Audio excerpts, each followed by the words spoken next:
Am I the a-hole for telling my sister she doesn't deserve our mom's attention and sympathy after finding out her fiancé cheated? I, 26 female, have a younger sister, Bella, 23 female, and we've had a tense relationship for the past 10 years. When I was 6 and she was 3, our dad, 47 male, cheated on our mom, 47 female, which destroyed our family. My mom was working hard in medical school while also trying to parent me. Meanwhile, my dad resented that she had the audacity to continue school instead of dropping out to be a full-time wife. Instead of talking to her about it, he became passive-aggressive, tried to sabotage her, and eventually started an affair with my stepmom Judy, 44 female. My mom found out when she came home and caught them in her bed. Since Bella and I were really young, my mom decided not to tell us the truth. Judy used that to get on our good side.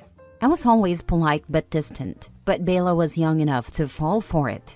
And before long, she started calling Judy Mom. That really upset our mom, but Judy and my dad loved it.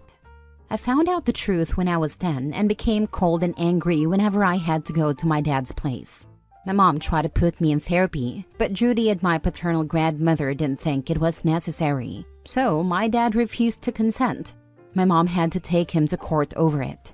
When Bella was 13, she started pressuring me to acknowledge Judy on Mother's Day and to convince our mom to share the day with her, since, in Bella's words, they're both our moms. I finally snapped and told her the truth. At first, she didn't believe me, but when Judy's brother confirmed it, she sulked for about a week. Then, she went right back to being affectionate with Judy.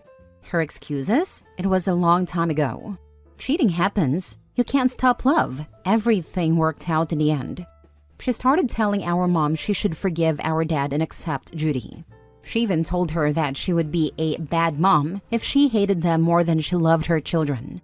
To her credit, my mom tried to get along with them, but Judy was such a passive-aggressive mean girl witch that my mom eventually gave up. When it was time for Bella's high school graduation, she gave our mom an ultimatum: either sit next to Judy for the entire ceremony and pay for her and our dad's share of the dinner bill. My mom was already paying for everyone else, or she wouldn't be invited at all. Our mom chose to sit out the graduation and didn't attend the dinner. Judy then made a post about how evil some mothers can be for not putting their children first. Bella liked and shared it. In response, our mom took back the car she had gifted Bella. It was still in her name. She still paid for Bella's college tuition but refused to cover her room and board like she had for me. Bella accused her of favoritism. After that, they went very low contact, and it's been that way for years. During this time, Bella met, dated, and got engaged to Ethan, 26 male. She did send our mom a wedding invitation, but I suspect it was just to get some money out of her. Unfortunately for Bella, the engagement ended after she found out Ethan had been cheating on her. She learned it the hard way when she went to the doctor and discovered he had given her an STD. Bella reached out to our mom, but all she got was a short text: "I'm sorry you're going through this."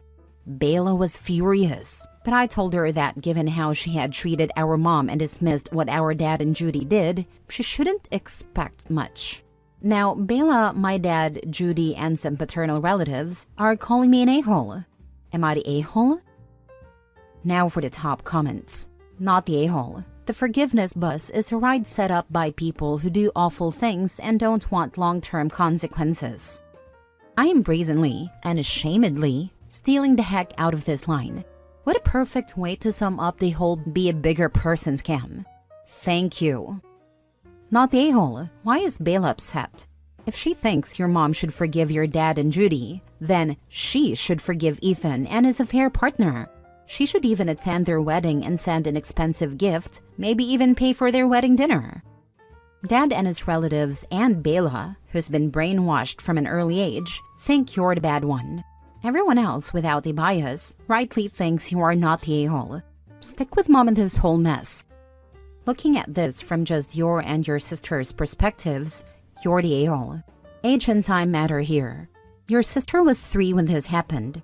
She probably doesn't even remember a time when your parents were together. If she grew up knowing Judy as a second mom for 10 years, of course she wouldn't feel the same way you do.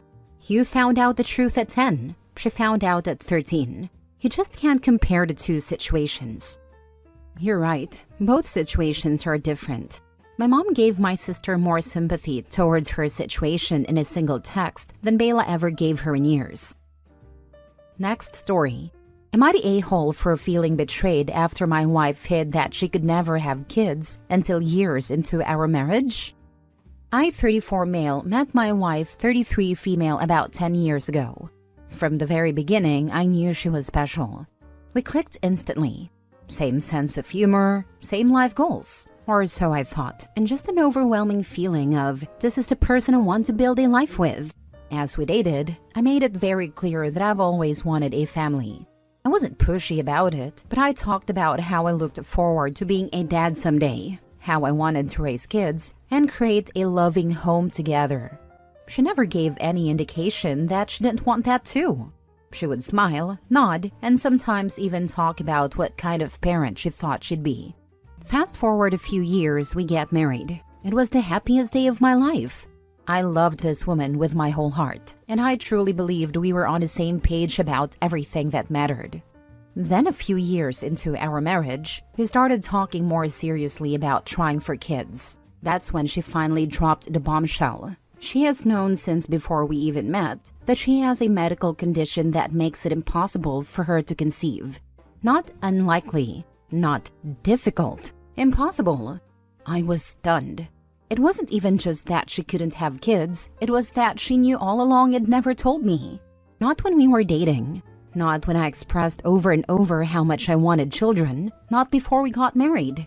When I asked her why she never told me, she just said she didn't want to lose me and hoped that by the time we got to this point, I would love her enough that it wouldn't matter.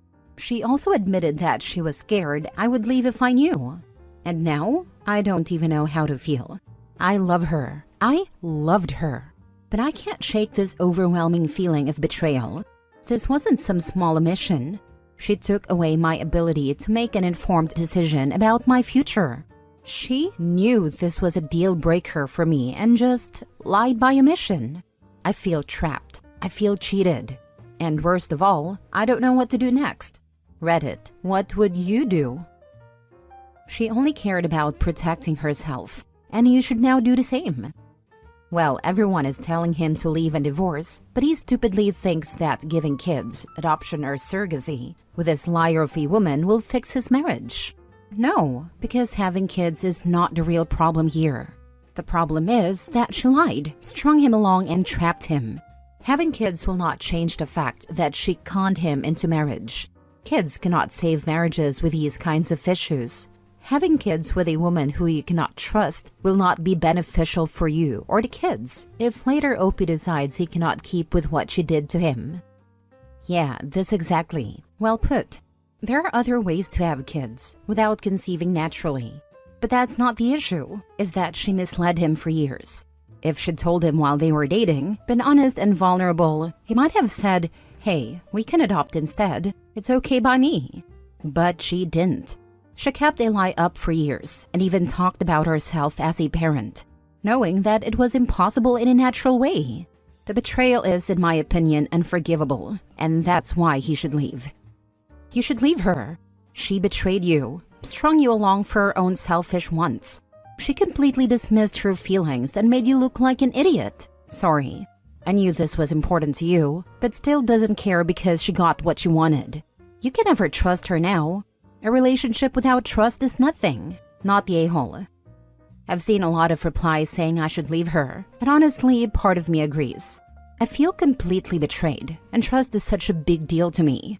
But I also don't want to condemn her for something she couldn't control, her medical condition. The issue is more than she never really talked about wanting to have kids either. It's not just about the kids, it's about the fact that she hid something so important for me. I care about her deeply, but I don't know if I can move past this. I'm leaning toward leaving because I'm struggling to see how we rebuild trust after this. Next story. Am I the a-hole for telling a woman her baby is not a miracle? 15 female here. My baby half-brother was born a few months ago. My stepmother has baby fever right now and has been arranging mommy and baby events at the house, constantly inviting other moms and babies over. I don't care. They can do whatever they want as long as they don't bother me. However, she usually wants me to help with prep and cleanup, which I don't like doing because it's not my problem and they're not my guests. Anyway, this past weekend, one woman was there with her baby, and she kept going around showing the baby to everyone, repeatedly asking, "Is she not a miracle?"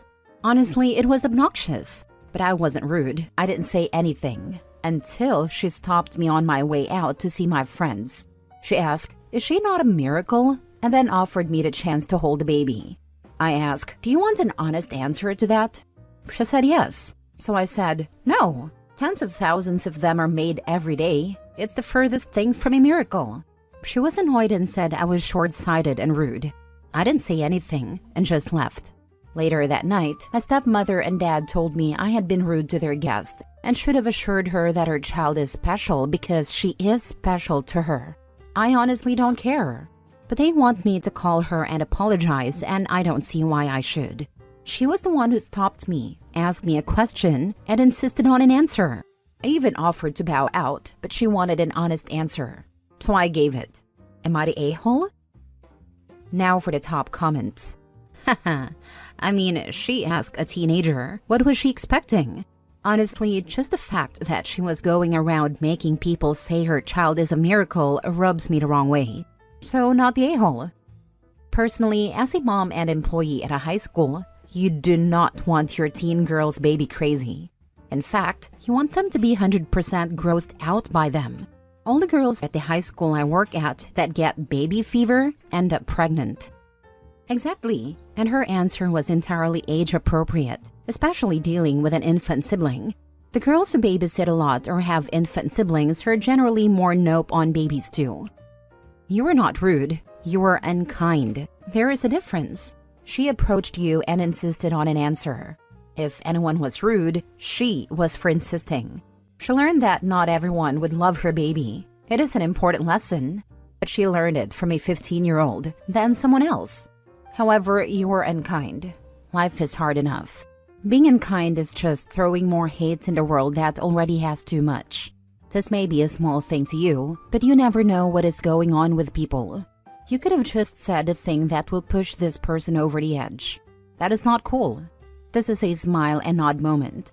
You give a half smile, nod your head in a vague half no/yes, and move on. If you ever wonder if you should say something, ask yourself how you would feel if the situation was reversed. Solid response. To add, if someone has gone through infertility or a difficult pregnancy, their baby does feel like a miracle. The way she goes about it and insists on people agreeing is weird and rude. But there might be a lot going on that you don't know or see. So kindness and moving on is really the best approach. Last story. Am I the a-hole my mom got dumped because I didn't want her new boyfriend sleeping in our house overnight? So my mom has been living with me, 24 female, since she got divorced a decade ago, and has been struggling to manage things on her own since then. She lost her job in the summer and was originally looking for jobs a lot, but now she isn't really doing that. She met someone working for my apartment recently, and they were talking a little bit for a few months. Now, this talking was literally just seeing each other outside and chatting for a minute before going about their way. Well, she had him over for the first time on Christmas Eve 2024. We were fine with that, but requested that he please not stay overnight since he's a stranger to us. She refused to kick him out, and he stayed in our apartment the whole night. After that, I tried to discuss some boundaries with her, which I thought were reasonable. The only boundary I had was for him not to stay overnight until my sister and I got to know him better. She was mad at us for that, and frequently argued with us and tried to plead with us, but she respected it. But one night was weird, because she went to bed at 10 p.m. Then at 11, she came to get us, saying he texted her wanting to come over and asking if we would let him. We gently stated our boundary again, and she said that she's already told him he could stay overnight. That hurt me a little, but she ended up telling him to go back home. She was mad though, since he lives a few hours away and only comes to the apartment to work. But he could come over a couple of nights a week, and they'd sleep together, then he'd leave before it got too late. Some of the reasons my sister and I requested this boundary are because our dad was notorious for having random people over when we'd come for visitation as teenagers and not warning us beforehand. And it's also weird because not once have they gone on a traditional date. They never go places together and my mom has no interest in it. It's only sex in her room a couple of nights a week. She's also been drinking a lot more since meeting him, which concerns me because she's already jobless. The final part of the story is that she says he's just broke up with her because my sister and I wouldn't let him stay overnight. I tried to tell my mom we didn't mean never and just wanted to get to know him before a stranger slept in our apartment. I also think it's weird that he would rather not be with her than wait a little bit to sleep with her overnight. And keep in mind that they were seeing each other multiple times per week, not just overnight. My mom is pissed at me, begging me to let him stay overnight so she can get him back, and giving me the whole spiel about how she has always taken care of us and this is how we repay her. Saying, don't you care about my mental health? And that he's the only thing that makes her happy. This has been weighing on me for weeks. So I really need to know, am I the a-hole for upholding my boundary? Edited to add. Adding a new section about where the guy lives to make it clearer, since I shouldn't have buried it in long paragraphs. I don't want to reveal too much, but he lives 3 hours away, and his job involves traveling. So is down where we were on weekdays, and doesn't have a permanent place up here. Yeah, of course. We lived with my mom when I was 14 until college, when I started paying most of the rent because my mom was struggling. But my sister and I moved for a work opportunity a few years ago, and our mom came with us since she didn't have much at our old place and couldn't pay rent alone. That's why we live together now. When the divorce happened, we lost the house and have been living in apartments and people's basements since. Not the a-hole. It is 2025. Please inform your mom that a dude who would rather go to your house with your 2 adult kids to have sex instead of, I don't know, his home? Is married. Or, since he doesn't have a place to stay in the area he works, is looking for a free hotel with extras. I feel ya, but in my experience, when dude would rather text you at 11 and come to you rather than ever inviting you to his, it's because he can't be caught at his. She says he just broke up with her because me and my sister wouldn't let him stay overnight. He broke up with her because she does not have her own place. She's just blaming you for it. Not the a-hole. The guy is a mooch. All he cares about is a free place to sleep and getting some action. If he really wanted to have a relationship with her, he'd get a hotel room. He obviously is either married or has a significant other, and this is his side gig. Mom is being used and wants her kids to accommodate this loser. There's nothing wrong with mom wanting a sex life, but she should make other arrangements. What if everyone in the house was bringing folks in for sleepovers? Yuck.